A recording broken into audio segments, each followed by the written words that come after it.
Our next speaker looks back on his life, and he's able to see how God connected all the dots for him, and realize that even if he experienced pain, God also allowed him to find joy. Welcome, Godfrey Dement.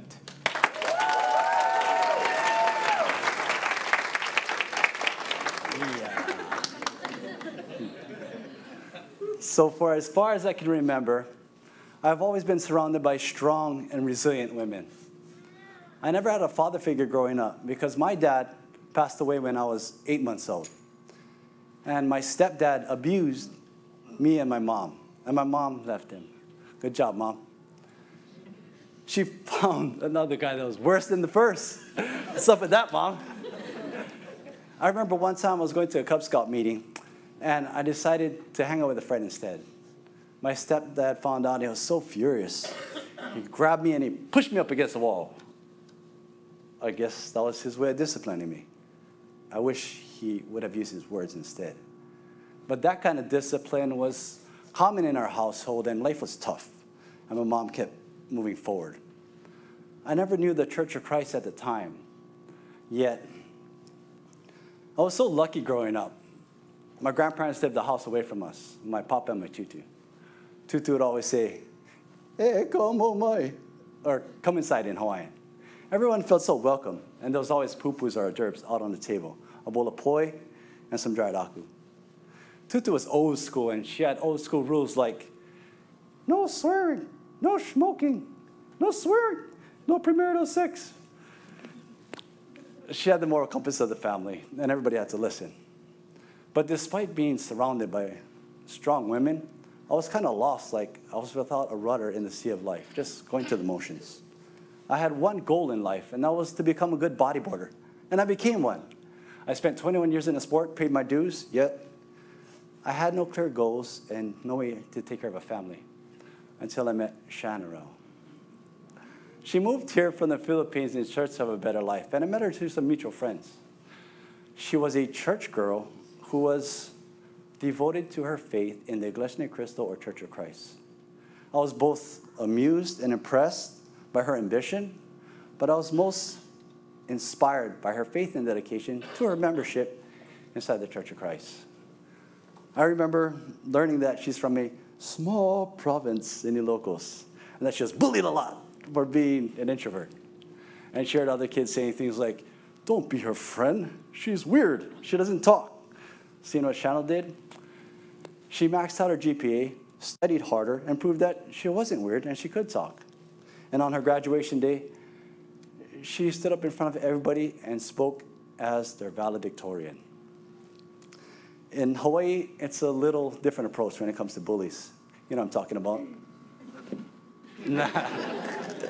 Anyway,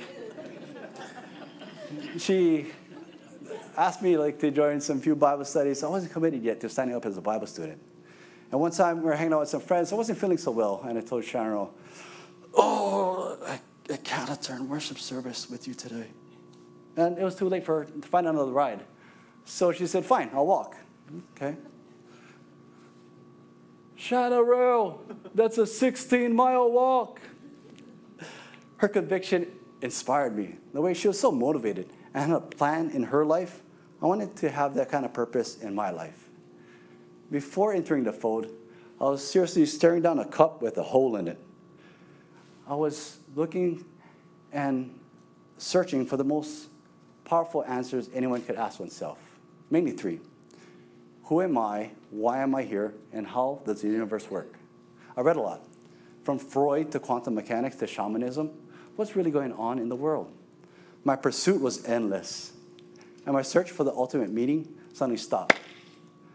The cup had a bottom. I found all my answers in the Church of Christ. And ultimately, that our purpose is to serve God. And I wouldn't have found that out hadn't Shannon introduced me to the Church of Christ.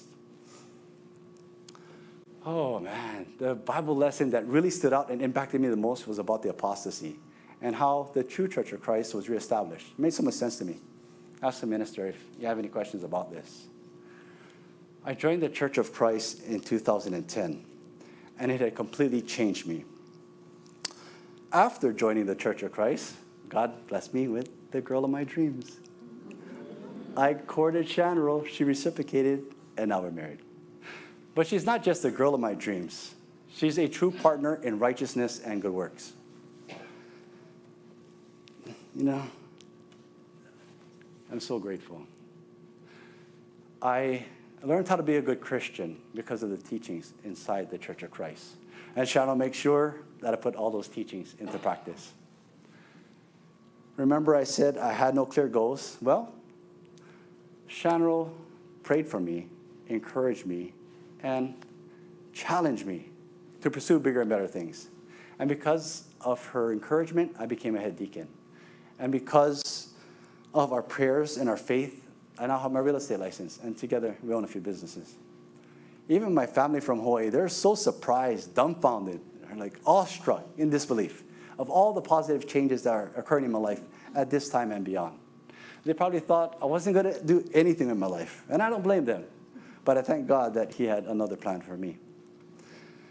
I learned how to put my work in the church first, to be prayerful every day, and to be close to the minister who's caring for my faith. I'm so thankful that God put such strong women in my life at an early age.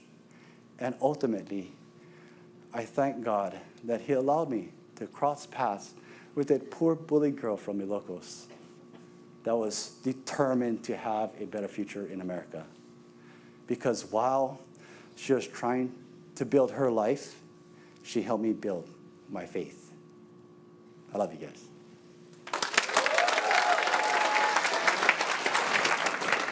Thank you, Godfrey. Your story definitely reminds us that although the journey we're on at times might seem difficult and maybe even filled with uncertainty, God will indeed provide guidance and light. As written in Psalm 119, verse 105, your word is a lamp to guide me and a light